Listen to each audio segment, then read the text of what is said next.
नमस्कार। आध्यात्मिक संसार में सभी का स्वागत है। साधना काल में साधकों को ध्यान करना जरूरी क्यों होता है और ध्यान किस प्रकार और किस स्थिति में करना चाहिए,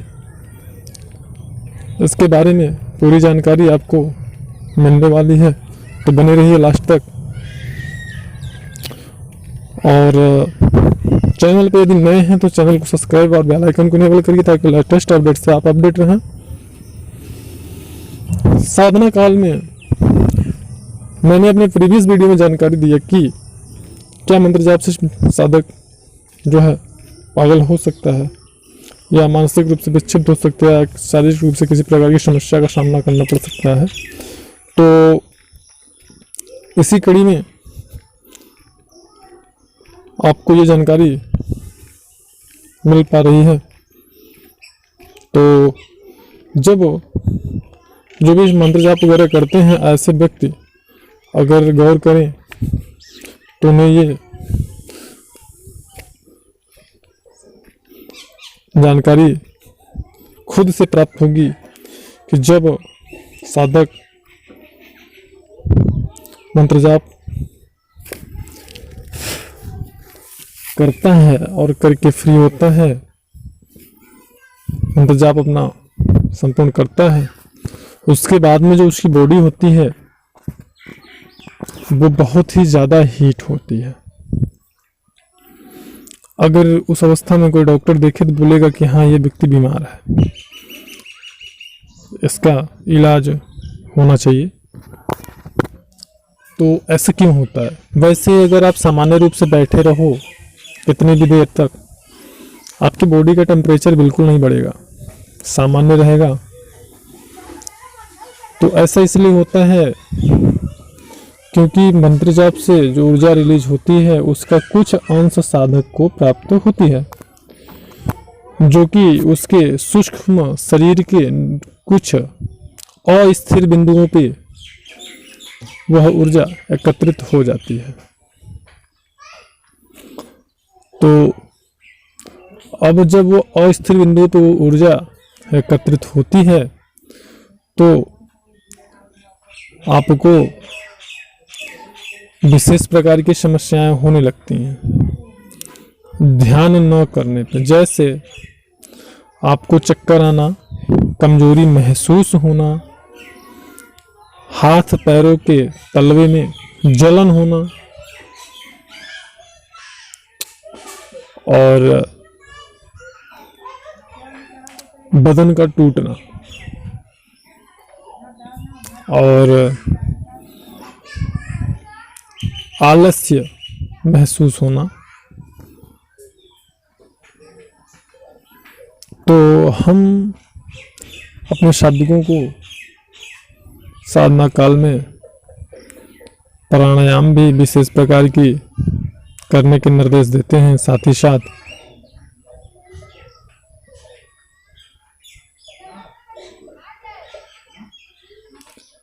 ध्यान करने के लिए निर्देशित करते हैं। अब ध्यान से लाभ क्या होता है?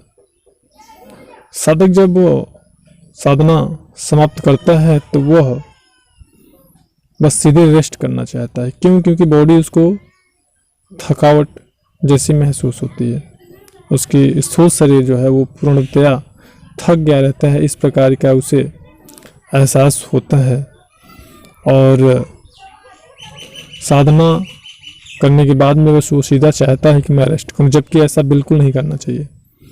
साधना करने के बाद में ध्यान करना परम आवश्यक है। तो जब आप मंत्र जाप करके फ्री होते हैं तो बॉडी में अस्थिर बिंदुओं पे जो ऊर्जा आपकी एकत्रित रहती है, जब आप ध्यान करते हैं तो उस दशा में हमारे बॉडी की दो जो शक्ति वाहिनियां, नाड़ियां हैं, जो कि हमारे रीढ़ की हड्डी के बिल्कुल निचले सिरे से लेकर के हमारे आज्ञा चक्र तक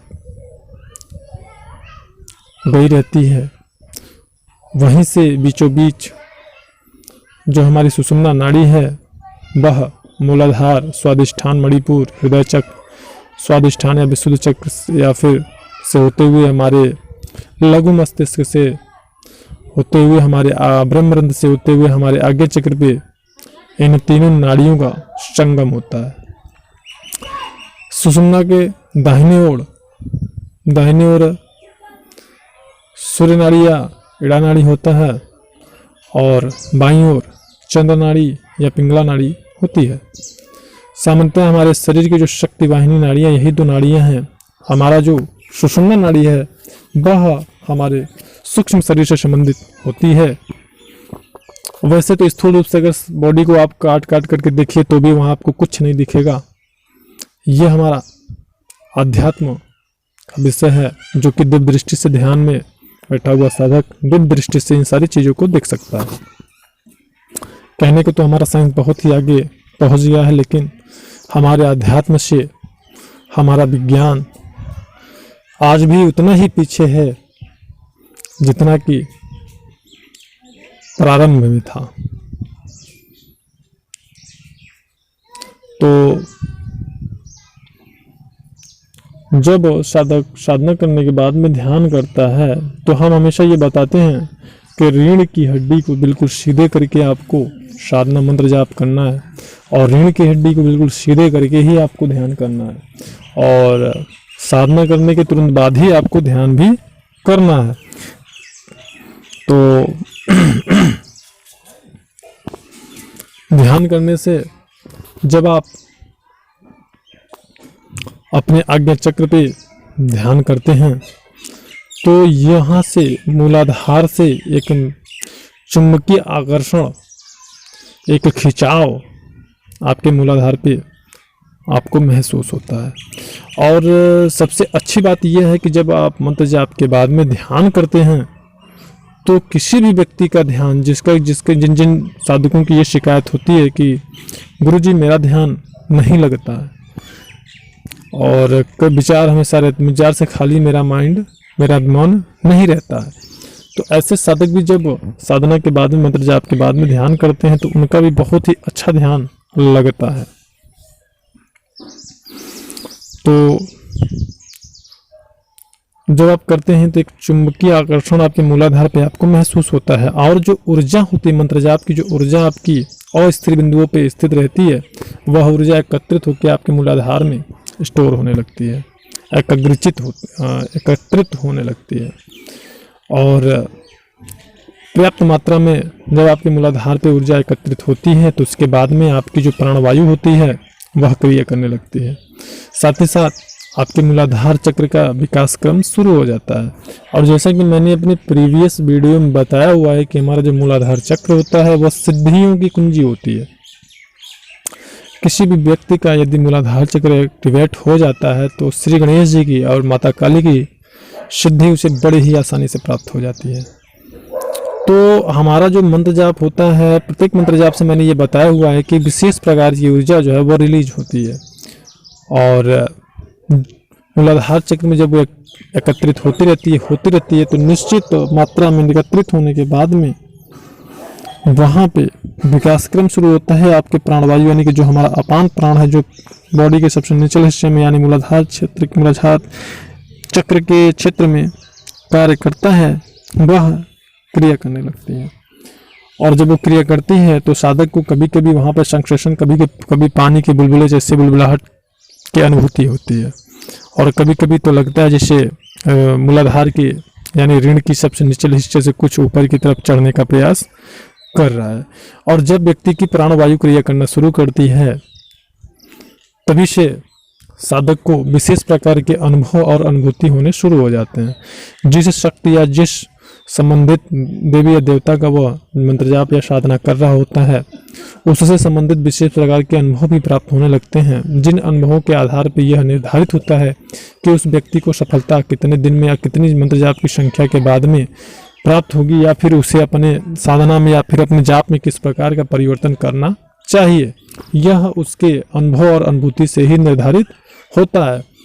तो साधक जब ध्यान करता है तो सारी ऊर्जा जो होती है उसका मूलाधार चक्र पे एकत्रित होना शुरू होता है, उसको मेंटली रूप से शांति मानसिक रूप से उसे शांति का एहसास होता है और परम आनंद की अनुभूति होने लगता है। कह सकते हैं कि अध्यात्म का वास्तविक स्वाद या टेस्ट साधक साधना करने के बाद ध्यान से ही टेस्ट करता है, महसूस करता है।